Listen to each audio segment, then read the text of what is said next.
involves no concerted effort to accept or reject. Naturally occurring timeless awareness, the essence of awakened mind itself, is made fully evident in that one does not waver from the direct experience of it. So there is no need to strive for it elsewhere. It rests in and of itself, so do not seek it elsewhere. This, the ultimate meaning of suchness itself, is like the essence of the sun. I hold that it abides as a natural state of rest, unwavering, utter lucidity. It can be shown that other approaches are like attempts to create the already present sun by dispelling clouds and darkness through a process of effort and achievement. Therefore, these two kinds of approach are as different as heaven and earth. Nowadays, these elephants who pride themselves on being Ati practitioners allege that thought patterns stirring and proliferating are awakened mind. All of these fools are submerged in darkness, far from the meaning of natural great perfection. They do not understand even dynamic energy or what arises from that energy, to say nothing of the essence of awakened mind. In this discussion of mind, primordially pure, awakened mind is ultimate truth, the true nature of phenomena as basic space. Beyond description or imagination, it is the perfection of sublime knowing, inherently unwavering. It is utterly lucid by nature, and timelessly free of elaboration, of concepts stirring and proliferating, and so is called the essence of being, analogous to the orb of the sun. Its dynamic energy is unobstructed awareness as a continuous mode for what arises, and is free of both conceptualization and analysis. Though vividly lucid, it does not entail dualistic perception. Well, I skipped a page. So we'll go back to it because that rocked. So we'll go back to it and we'll start back. Because the first section the supreme teaching involves no concerted effort, was actually the last part of the last podcast, which has been a minute because, everybody, things are flowing, things are shaking, and blessings are obvious and readily apparent. Right before me, in front of my face, in all of my senses, in all of my awareness of all of my senses, I'm breathing in, letting go loose, let it go. Welcome to the 12-Step Buddhist Podcast, episode 90, Recovery Flow State. Recovery flow, the flow of recovery. And refuge and bodhicitta in daily life, continuing with our practice discussion. That will be part 1. Today we're going to talk a little bit.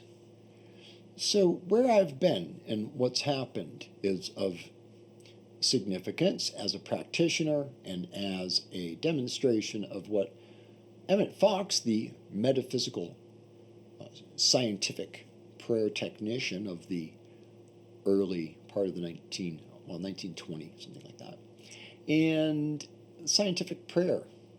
Pray, see what happens. Pray, let go of the results, take the next right step, do the next right thing, see what happens. These are recovery thoughts, recovery principles integrated into my life since I was, 22. I'm 60, so that's a bit of time. Some time off the path, sort of, but using for a couple years, few years, on and off there in the late 90s. But, this recovery language is one thing and integration is another. Practicing the principles in all of our affairs is a whole lifetime deal. Well, the blessings, my teacher, Lama Zopa Rinpoche, passed, and that was very significant. At the same time, when my teacher, Shogol Namkai Norbu, passed 4 years ago, I think, it was also significant movement, energy, presence, obvious, readily apparent, clear blessings. And, we call this Guru Yoga in the aspect of the context of Dzogchen, but in the aspect of Tantra as well. It's just a little bit different in the view. This feeling like your teacher is right there in front of you. And unless you have a Vajrayana master and you just have a regular human as your teacher, you shouldn't, be like worshiping them because that's really stupid and it doesn't serve you. But when you have the guru in the presence in the room with you and you take refuge, and we take refuge in the Buddha, we take refuge in the guru, as we talked about last time in Tantric refuge, then we also, because the guru is the manifestation of, say, Guru Rinpoche, Padmasambhava, the wisdom deity right before you, Sambhogakaya realm. We don't really have access to that, so we have an instructor, we have a master, we have a Vajra master. This is far different from a knucklehead. Trust me, go find one, you'll see. Check it out. So, masters exist. So, Yeshe Silvano Namkai, Shogun Namkai Norbu's son from the movie, what was it called? My Reincarnation. My name's on that movie, actually. I did some work with it. But Yeshe started teaching today for the first time since our teacher passed. So if you want to understand more of what I'm talking about in my own practice, as I convey to you, a qualified lineage holder, the son of the maestro, and he's live from Italy now. So you can check that out. Just Google webcast.dzogchen.net, I think, something like that. It's out there if you want to find it.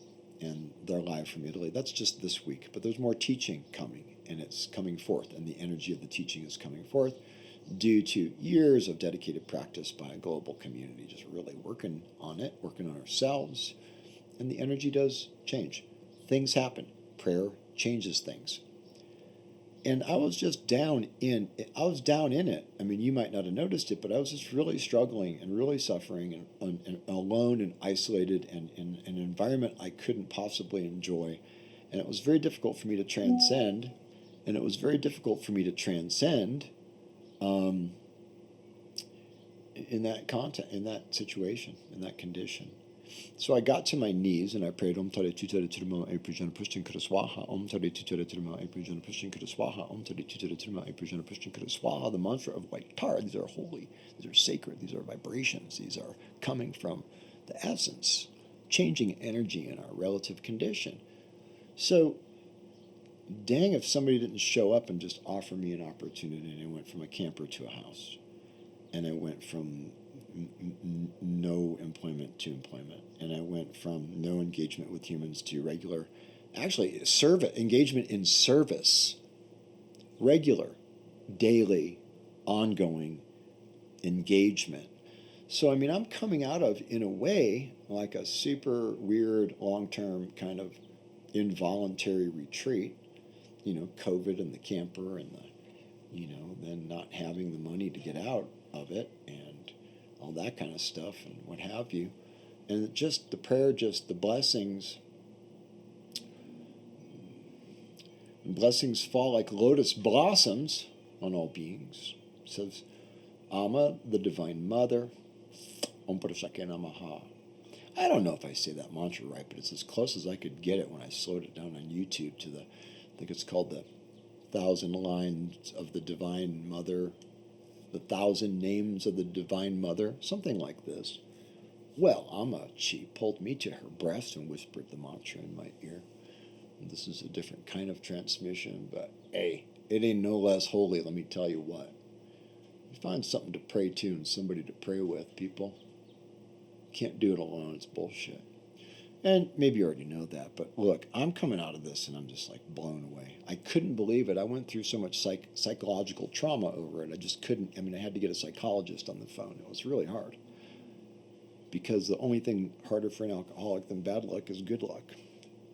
Change is a trip, man. And the thing is that I just had to go, okay, I accept the blessings. Okay, this is really happening. Okay, I'm really sitting in a comfortable home instead of banging my head all day, every day, in a squeaky, rocking, windy, ice-cold camper. I'm looking, I got cabinets, I got food in the cabinets. I got responsibilities, I got people who depend upon me. I'm doing a quite excellent job, really, quite excellent job, because I'm just so grateful. I'm just in gratitude. And, these people who offered this to me and are, I told them, you have my loyalty. You have my loyalty. It won't change till I die. It won't change. you have my loyalty. I never forget people who help me. Very few people are really willing to help. But anyways, it helped them too, so it was perfect. It's just a synchronistic, serendipitous, auspicious situation. So, sorry it's been a couple weeks since I put out a show. I am literally as drained as I could possibly be. And all the good news is for the first time in 3 years, I have a bathtub. And I have a lot of essential oils from my yoga teaching kit. And that is helping me a lot, to be in the flow. So, Michele, Chick sent Michele, Michele, Chick sent Michele. Say it with me. Michele, Chick sent Michele is the author of many books on flow, the psychology of happiness, positive psychology. And I want to talk about this because you're either in it or you're not. Order in consciousness flow. This from the psychology of happiness. It's not the main one, but this is more recent. It's like 2013, 2014. The opposite state from the condition of psychic entropy is optimal experience. So let's define entropy as, chaos and confusion, tension and resistance, chemical reaction, molecular reaction, wavelength reaction. Entropy is tension. So the opposite state from the condition of psychic entropy is optimal experience. When the information that keeps coming into awareness is congruent with goals, psychic energy flows effortlessly. There is no need to worry, no reason to question one's adequacy. Read that again, alcoholics. There is no need to worry. My teacher, Shogun Namkai Norbu, would lean over and give Dzogchen transmission and say, "Don't you worry," or something like that. That wasn't a great voice of his, but this is true. When there's no tension, there's no reason to question one's own adequacy. I don't know about you, but I've been feeling inadequate since my whole life. I can't remember a feeling of being adequate except when I sit in my Buddhist seat. Om Ahum, may we all be free of this shithole, suffering swamp that we dwell in. But hey, we don't have to worry about it. But whenever one does stop to think about oneself, the evidence is encouraging. You're doing all right.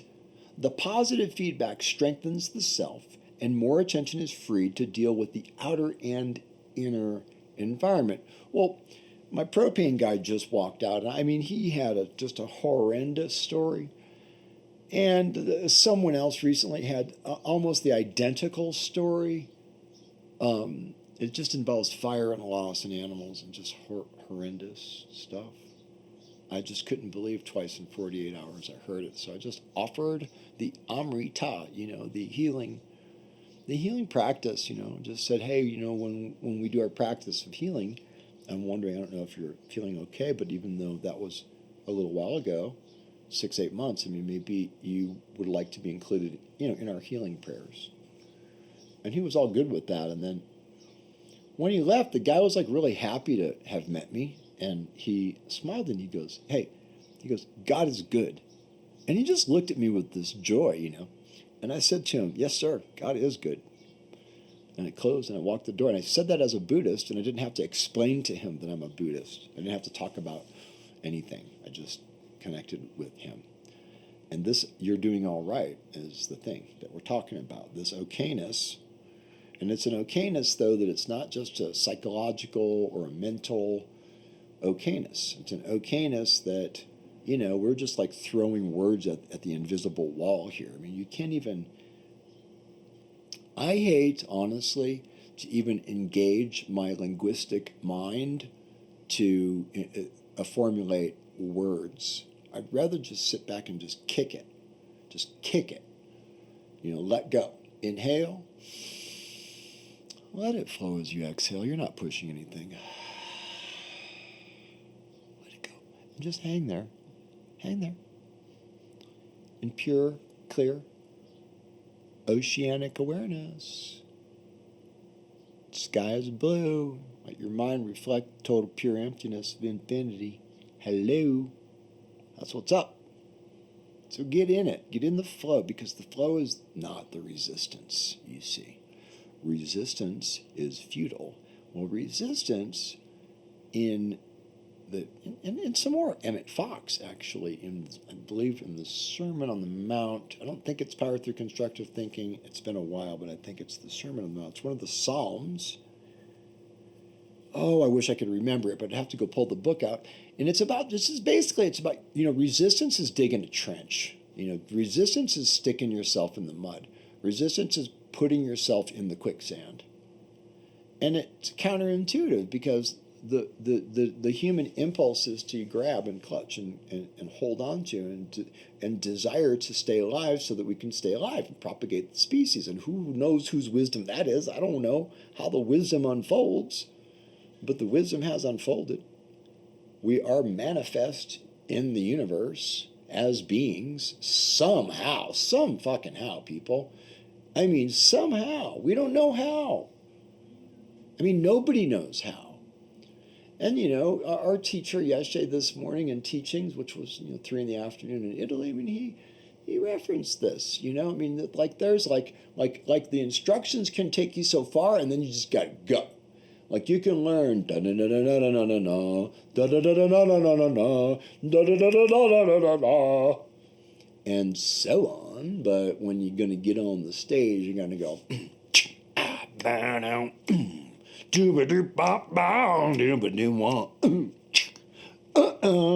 so I don't know what I'm doing. That just happened. I don't know how that happened. I just tap into the rhythm. Just start tapping your foot. Go up and then drop down into the swing.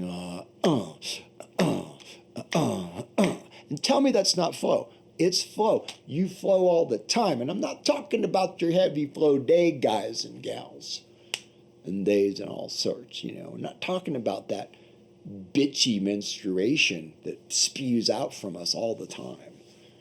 All the ka-ka. I'm not talking about that, because that's resistance. That's bitching and complaining. That's hating it. That's being a hater. Later, hater. This is not resistance, as we talked about in the Bodhisattva Path in some episodes. Well, there's truth to what we resist persists. There's truth. You got to let it go. Let's practice. Inhale.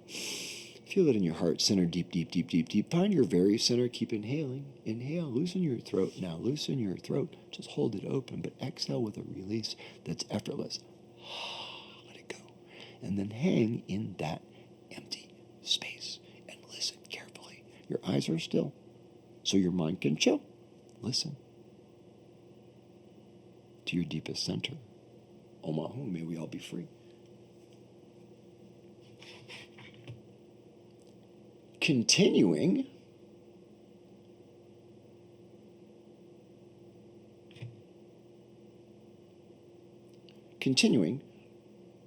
after a bunch of examples in the book, when a person is able to organize his or her or their consciousness so as to experience flow as often as possible, the quality of life is inevitably going to improve. Because even the usually boring routines of work become purposeful and enjoyable. In flow, we are in control of our psychic energy, and everything we do adds order to consciousness.